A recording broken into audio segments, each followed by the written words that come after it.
Hello learners, welcome back to another learning video of our spoken English class. Today we are going to learn about imperative sentence.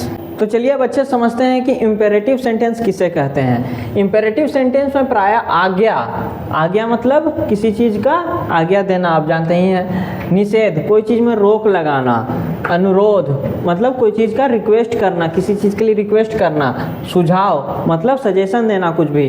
प्रस्ताव मतलब proposal रखना। फिर से एक बार पढ़ते हैं। इंपेरेटिव सेंटेंस में प्रायः आज्ञा, निषेध, अनुरोध, सुझाव, प्रस्ताव का बोध होता है, मतलब इन सारा चीज का भाव का पता चलता है। आज्ञा के लिए जितना भी हम लोग का सेंटेंस रहेगा वो वर्ब से शुरू होगा, और दूसरा है कि जो निषेध है, किसी चीज पे रोक लग रहा है, तो वो डोंट प्लस वर्ब से शुरू होगा। डोंट मतलब डू नॉट प्लस वर्ब से शुरू होगा। समझ में आया? तो इंपेरेटिव सेंटेंस किसे कहते हैं? जो आज्ञा, निषेध, अनुरोध, सुझाव, प्रस्ताव का बोध होता है, प्लस आज्ञा के लिए वर्ब का यूज होता है, और निषेध के लिए डोंट प्लस वर्ब का यूज होता है, मतलब डू नॉट प्लस वर्ब का यूज होता है। उसे हम लोग इंपेरेटिव सेंटेंस कहते हैं। अब कुछ एग्जाम्पल यहाँ पे दिया हुआ है। वहाँ जाओ, इसका क्या होगा? Go there. वहाँ मत जाओ, अब इसका क्या होगा? डू नॉट या फिर डोंट गो देयर। अगला है दौड़ो का क्या होगा? रन। मत दौड़ो, तो मत दौड़ो का क्या होगा? Don't run. अगला है बैठ जाओ, सिट डाउन। दरवाजा बंद करो, शट दी डोर्स। कक्षा में मत हंसो, don't laugh in the class. उसे मत पीटो, डोंट बीट हिम। अपनी कलम मुझे दो, गिव मी योर पेन। ये कुछ एग्जाम्पल हो गया, देख रहे हैं आप। डोंट का यूज हो रहा है, वही डू नॉट जो हम लोग बोले, उसके बाद डायरेक्ट वर्ब का यूज हो रहा है। इसमें हम लोगों को अब ध्यान दीजिएगा, आज्ञा, निषेध, अनुरोध, सुझाव या प्रस्ताव का यहाँ पे भावना प्रकट हो रहा है, इसीलिए इसे हम इम्पेरेटिव सेंटेंस कहते हैं। ये सारा एग्जाम्पल हो गया, इसको अच्छे से लिख लीजिए, उसके बाद हम लोग आगे बढ़ते हैं। चलिए अब कुछ वोकेबलरी कर लेते हैं। बहुत दिन हो गया हम लोग वोकेबलरी किए हुए। कुछ वोकेबलरी साथ साथ में करते जाना ही अच्छा होगा। वहाँ पे जैसे का क्या होता है? देयर। कुछ भी हम लोग बोलते हैं ना, वहाँ जाओ, तो गो देयर। पाठ का लेसन, पत्र का लेटर, लिखना का टू राइट, तोड़ना का टू PLUCK प्लक। जैसे हम लोग फूल तोड़ते हैं ना, तो उसको हम लोग बोले फूल तोड़ लिए, तो बोले क्या बोलेंगे? Flower plugged. फूल फ्लावर। अंदर का इन, बाहर का आउट। ये एंटोनिम हो गया एक दूसरे का, ठीक है। ऊपर का अप, नीचे का डाउन। पीटना का बीट, वर्ग का क्लास। शोरगुल करना, जैसे कोई हल्ला करता है, बच्चा लोग की क्लास में हल्ला करता है ना, उसको क्या बोलते हैं?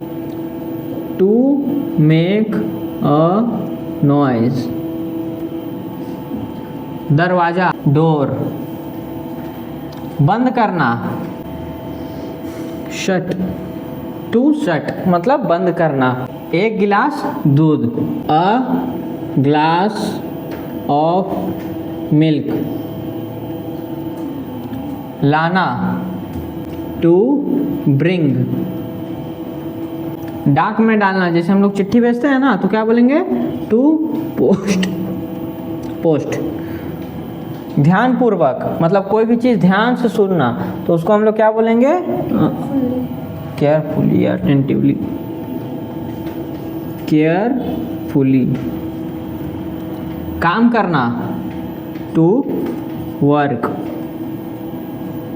नाम नेम, ये चीज़ आपको सब जगह पूछा जाएगा कि आपका नाम क्या है, व्हाट इज योर नेम। किसी को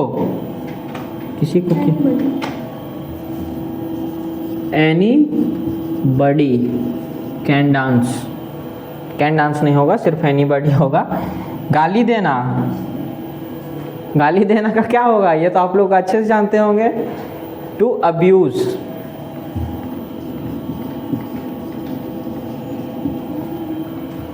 आया समझ में? चलिए इसको मारिए स्क्रीनशॉट, छापिए अपने कॉपी में, उसके बाद आगे बढ़िए।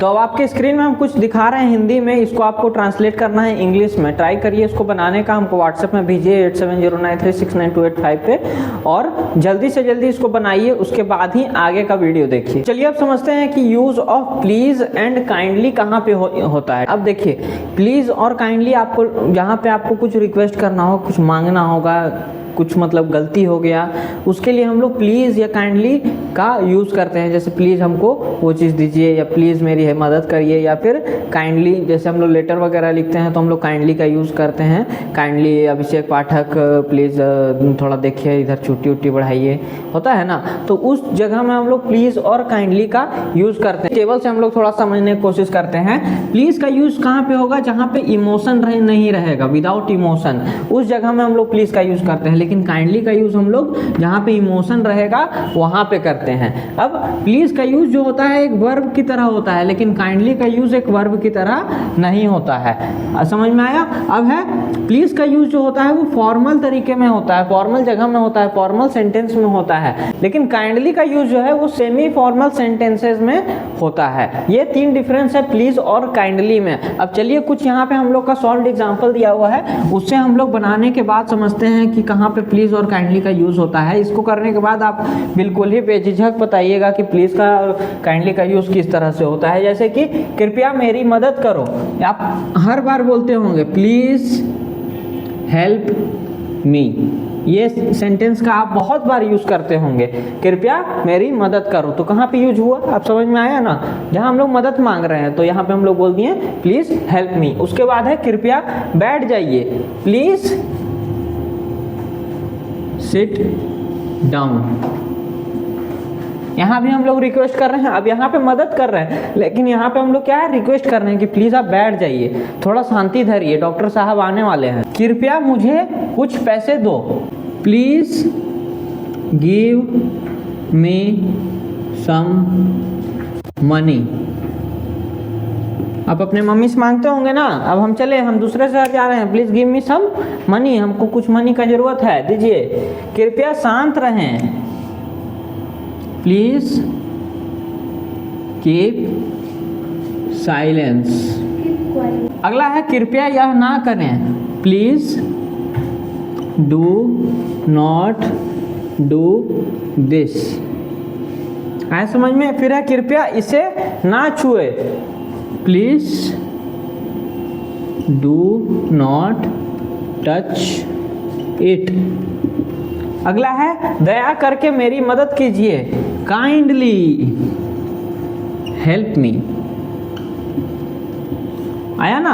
अब देखिए यहाँ पे दया करके मेरी मदद करिए, यहाँ पे हम लोग दया का भावना हम लोग का उत्पन्न हो गया, इसीलिए यहाँ पे हम लोग काइंडली का यूज किए। लेकिन यहाँ पे कृपया मेरी मदद करें, तो दया करके नहीं, नॉर्मल तरीके से मेरी मदद करें। आप चाहे तो मदद कर सकते हैं, नहीं तो नहीं कर सकते हैं, वो आपके ऊपर है। लेकिन यहाँ पे बोला जा रहा है दया करके मेरी मदद करें, प्लीज, आपके पास कोई ऑप्शन ही नहीं बचेगा।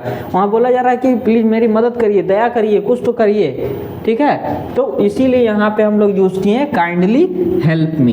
ये कुछ यूज था प्लीज और काइंडली का, इसको अच्छे से नोट कर लीजिए। अब यहाँ पे आपको स्क्रीन में कुछ हिंदी का सेंटेंस दिख रहा होगा, इसको भी जल्दी से इंग्लिश में ट्रांसलेट मार दीजिए और भेजिए व्हाट्सएप में, चेक करेंगे कौन सही बना रहे हैं कौन गलत बना रहे हैं। तो चलिए अब हम लोग समझते हैं कि इंपेरेटिव सेंटेंस में लेट का कहाँ पे यूज होता है। लेट आप अक्सर सुनते होंगे, let me go, let us go, let's go, ये सारा चीज वर्ड आप सुनते होंगे। कुछ सॉल्व एग्जाम्पल हम लोग यहाँ पे करते हैं, तब जाकर के आपको और अच्छे से समझ में आएगा। अब हम लोग चलें, लेट अस गो नाउ। अगला क्या है, हम लोग एक साथ गाना गाएं, let us sing together. Let का यूज हो रहा है, उसे जाने दो, लेट हिम गो, उसे जाने दो। जैसे आप मूवी वगैरह में देखते होंगे, डाकू पकड़ लेता है तो फिर बोलता है कि लेट हिम गो, चलो जाने दो, कोई बात नहीं, गलती माफ किए। राम को पढ़ने दो, लेट राम रीड। मुझे बाहर जाने दो, लेट मी गो आउट। उसे अंदर आने दो, लेट हिम कम इन। उन लोग को काम करने दो, लेट देम वर्क। उसे मत जाने दो, लेट हिम नॉट गो। आया समझ में? ये कुछ सॉल्व एग्जाम्पल था। लेट कहाँ पे यूज़ होता है उसके लिए इसको अच्छे से लिखिए, समझिए। अब स्क्रीन में हम कुछ हिंदी का दे रहे हैं, इसको अनुवाद करिए आप अपने इंग्लिश में और हमको भेजिए, तभी आगे बढ़िए।